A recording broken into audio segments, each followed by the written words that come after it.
नमस्कार, मैं हूं नेहा सिक्का। आप देख रहे हैं ट्राइबल फोकस यूट्यूब चैनल। जरा सोचिए, एक बच्चे दिन के 24 घंटे में से सिर्फ 6 या 18 घंटे वह अपने घर परिवार और आसपास के माहौल में रहता है।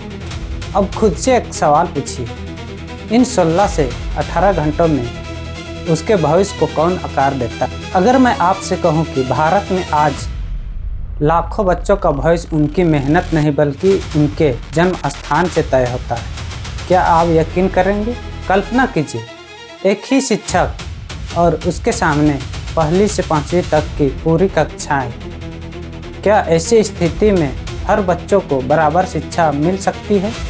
अगर मैं आपसे पूछूं, क्या भारत के हर गांव में स्कूल है, तो जवाब होगा हाँ। ज़्यादातर गाँव में आज प्राथमिक या माध्यमिक स्तर तक कोई ना कोई सरकारी विद्यालय जरूर मौजूद है।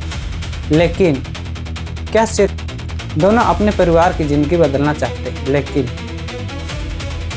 20 साल बाद आप कहेंगे क्यों?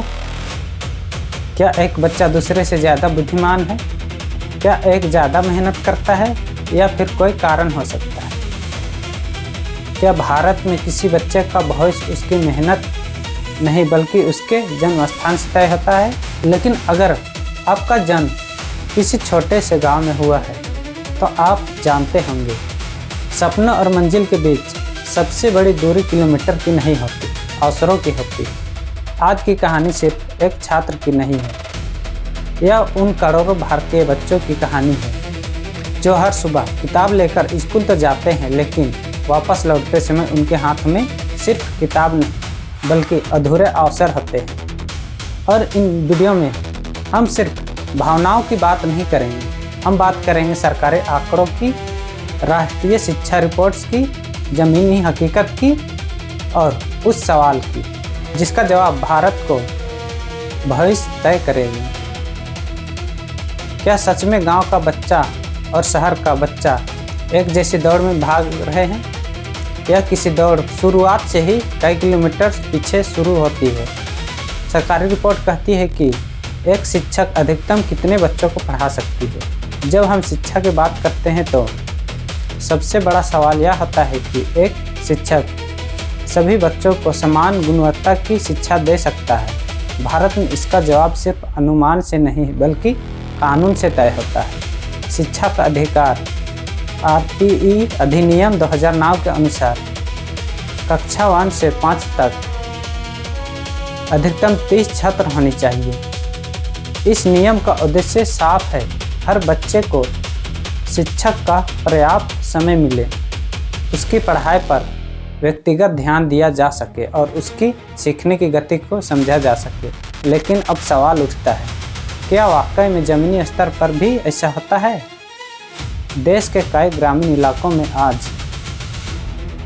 आज भी ऐसी सरकारी स्कूल हैं जहां एक भी शिक्षक 2 या 3 कभी-कभी 5 कक्षाओं के बच्चों को एक साथ पढ़ाने के लिए मजबूर होते हैं। जरा सोचिए, अगर एक शिक्षक के सामने पहली, दूसरी, तीसरी, चौथी और 5वीं कक्षा के बच्चे एक ही कमरे में बैठे हो तो वह किस कक्षा पर ध्यान देगा? जो बच्चा पहली पर अक्षर सीख रहा है, या वह बच्चा जो गणित के कठिन सवाल को हल करना चाहता है? यह वह जगह है जहां शिक्षा की गुणवत्ता प्रभावित होने लगते हैं। सरकारी आंकड़े राष्ट्रीय स्तर पर शिक्षक छात्र अनुपात तो बेहतर दिखा सकते हैं, लेकिन वास्तविक चुनौती यह है कि शिक्षकों की तैनाती हर स्कूल और हर गांव में समान नहीं। कई शहरों में पर्याप्त शिक्षक उपलब्ध है, जबकि दूर दराज के गांवों में बच्चों को एक शिक्षक भरोसे पूरी क्लास के बच्चों को शिक्षा देनी पड़ती है, और यही असमानता आगे चलकर अवसरों को असमानता बना जाती है। जब एक बच्चों को व्यक्तिगत मार्गदर्शन मिलता है और पूरे बच्चों को नहीं, तो दोनों की शुरुआत एक जैसी होनी चाहिए। इसके बावजूद इनकी मंजिल अलग अलग हो जाती है। यही वजह है कि शिक्षा का मुद्दा केवल स्कूल खोलने का नहीं बल्कि हर बच्चे तक गुणवत्ता शिक्षा पहुंचाने का है। वहीं दूसरे और कई निजी विद्यालय अपने छात्रों को बेहतर अनुशासन और अतिरिक्त सुविधा देने का प्रयास करती है। सुबह की प्रार्थना से लेकर समय पर कक्षाएं, अनेक गतिविधियां, करियर मार्गदर्शन सुविधाएं अक्सर उपलब्ध कराई जाती है। जब शिक्षक के पास हर बच्चे का ध्यान देने का समय हो, पढ़ाई नियमित हो, अभिभावकों से लगातार संवाद हो, अनुशासन का पालन कराया जाए, तब बच्चों का आत्मविश्वास और सीखने की क्षमता दोनों बढ़ते हैं। हालांकि यह भी सच है कि हर निजी विद्यालय उत्कृष्ट नहीं और हर सरकारी विद्यालय कमज़ोर नहीं होता। कई सरकारी विद्यालय भी बेहतरीन मार्गदर्शन करते हैं। फर्क अक्सर संसाधनों, प्रबंध, शिक्षकों की उपलब्धता, स्थानीय परिस्थितियाँ का होता है। लेकिन कहानी यहाँ ख़त्म नहीं होती। हम अक्सर स्कूलों की बात करते हैं, शिक्षकों की बात कहते हैं और सरकार की बात कहते हैं, लेकिन क्या शिक्षा की जिम्मेदारी सिर्फ स्कूल की है? ज़रा सोचिए।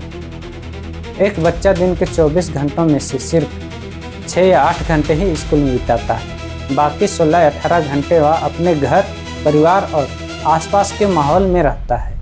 यही वे घंटे हैं जो किसी बच्चे के भविष्य को सबसे गहराई से प्रभावित करते हैं। अब सवाल यह है कि क्या उन घंटों में बच्चों को सही मार्गदर्शन मिलता है?